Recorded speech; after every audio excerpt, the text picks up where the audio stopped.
Welcome to all in the physics lecture. We have completed chapter number 9, current electricity. So today we are going to learn lesson number 10, magnetic fields due to electric current. So in this chapter we will study how magnetic fields are produced by an electric current. In 11th standard you have studied the right hand thumb rule. So what is this right hand thumb rule? For that, consider this is the current carrying wire. Okay, this is the current carrying wire, and this current carrying wire is grabbed with your right hand. Okay, this current carrying wire is grabbed with your right hand. Then this thumb shows direction of electric current. Okay, then this thumb shows direction of electric current, and this curled finger shows direction of magnetic field. Okay, this curled finger shows direction of magnetic field. You can see also in this figure, consider this is the current carrying wire, and this current carrying wire is grabbed with your right hand. Then this thumb shows direction of electric current. Okay, then this thumb shows direction of electric current, and this curved finger shows direction of magnetic field. So in this way the magnetic field is produced due to an electric current. So let us start with the first point of this chapter, that is magnetic force. So what do you mean by this magnetic force? When an electron with the charge -e moving with velocity v in a magnetic field b bar, then the force of an electron is known as the magnetic force, that is Fm. It is denoted by the letter Fm. Okay, so magnetic force on an electron with a charge -e moving with velocity v in a magnetic field b bar is given by the equation Fm bar is equal to -e, that is charge on electron into v bar cross b bar. Okay, here it is the cross product of velocity of an electron into magnetic field v bar. So magnetic force Fm is equal to -e into v bar cross b bar. Okay, so this is your equation number 1. But this is for only negative charge of an electron. In general, for the charge q, so this charge may be positive or negative. So for the charge q, the magnetic force Fm bar is given by the equation Fm is equal to q, that is charge on electron, it may be positive or negative, into v bar cross b bar. This is your equation number. Now the next point is Lorentz force. So what do you mean by this Lorentz force? If both electric and magnetic field are present, then the net force on charge q moving with velocity v is known as the Lorentz force. We know that the magnetic force is given by the equation Fm is equal to q into v bar cross b bar. Okay, so this Lorentz force, it is the addition of electric field plus magnetic field. So this is given by the equation F bar is equal to q into E bar, that is electric field, plus v bar cross b bar. Okay, now multiply by q to this whole bracket, we get q into E bar plus q into v bar cross b bar. Okay, but this q into E bar is nothing but the force due to electric field, and this q into v bar cross b bar is nothing but the force due to magnetic field. Okay, so this Lorentz force is given by the equation F bar is equal to Fe bar plus Fm bar. Okay, so in short we can say that Lorentz force, it is the addition of force due to electric field plus force due to magnetic field. Okay, so this is your equation number 4. Now the next point is consequences of Lorentz force. Okay, so the first point is, if velocity v bar of charged particle is parallel to the magnetic field b bar, then magnetic force is 0. Okay, first point is velocity v of charged particle is parallel to magnetic field b bar. For that, consider this is the charged particle having, this is a particle having a charge q, it may be positive or negative, moving with velocity v in a magnetic field b bar. Okay, consider this is the particle having a charge q, may be positive or negative, moving with velocity v in a magnetic field b bar. Then the direction of charged particle is parallel to this magnetic field b bar. Okay, When this direction of charged particle is parallel to magnetic field B bar, then angle between these two is 0. Okay, so angle between the direction of charged particle and the magnetic field B bar is 0. So we know the magnetic force Fm is given by the equation Fm is equal to Q into V bar cross B bar. Okay.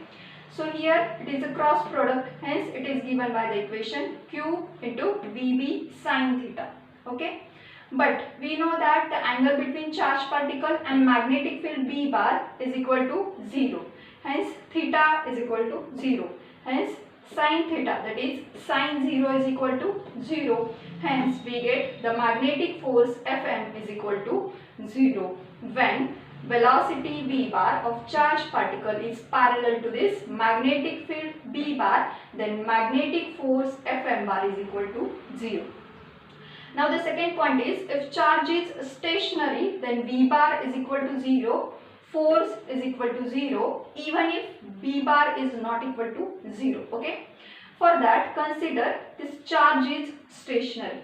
If this charge is stationary, then of course the velocity of the particle is also 0 because the particle is stationary. Okay. So when this velocity is 0, of course this whole terms becomes 0 and we get the magnetic force is equal to 0 even if the magnetic field B bar is not equal to 0. When the velocity is equal to 0, then this whole terms becomes 0 even if B is not equal to 0, we get the magnetic force Fm is equal to 0. Okay. So these are the consequences of Lorentz force. Now we know that this Lorentz force, it is the addition of force due to electric field plus force due to magnetic field, that is F bar is equal to Fe bar plus Fm bar. Okay, but this force due to electric field is depends on strength of electric field and magnitude of this charge. Okay, this force due to electric field is depends on strength of electric field and magnitude of the charge, and this magnetic force is depends on velocity and charge of the particle.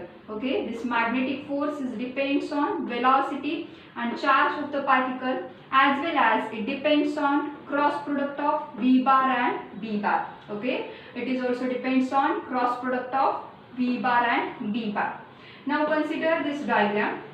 This is the direction of velocity of the particle, this is the direction of magnetic field of the particle, and this is the resultant vector F bar. That is, the resultant vector of these two vectors is V bar cross B bar.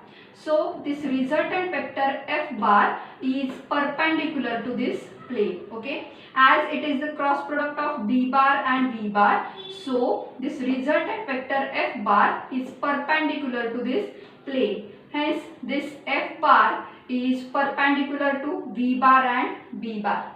As this F bar is perpendicular to this plane, hence F bar is perpendicular to V bar and B bar.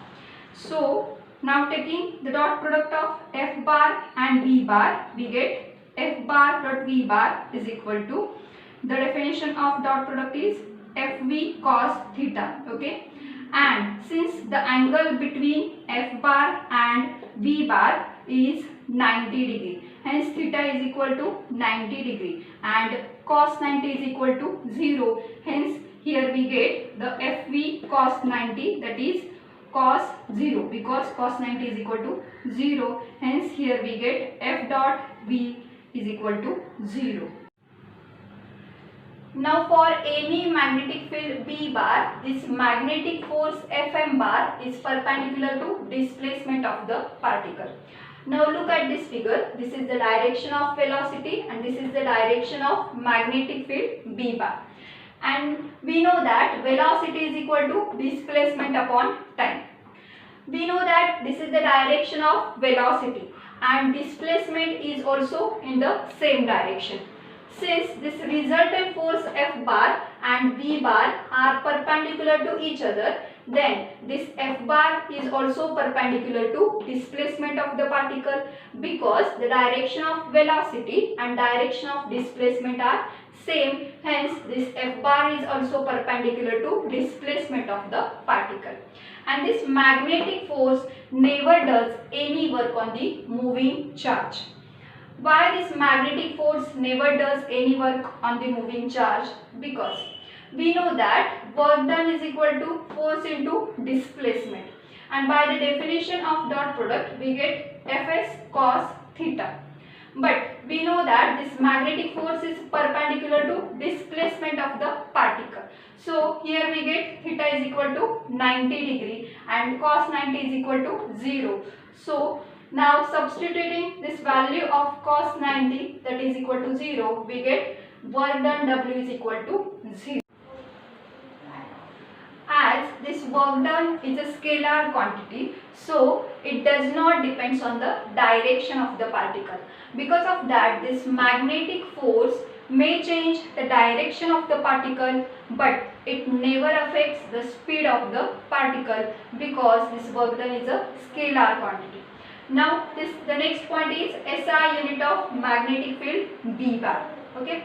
If the force of 1 Newton acting on the charge of 1 Coulomb moving with the speed of 1 meter per second and perpendicular to magnetic field B bar, then from the definition of magnetic force F bar is equal to Q into V bar cross B bar, and as this is the cross product, so we get QVB into sin theta.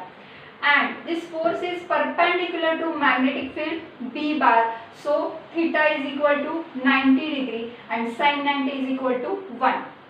So here we get F is equal to QVB. Okay.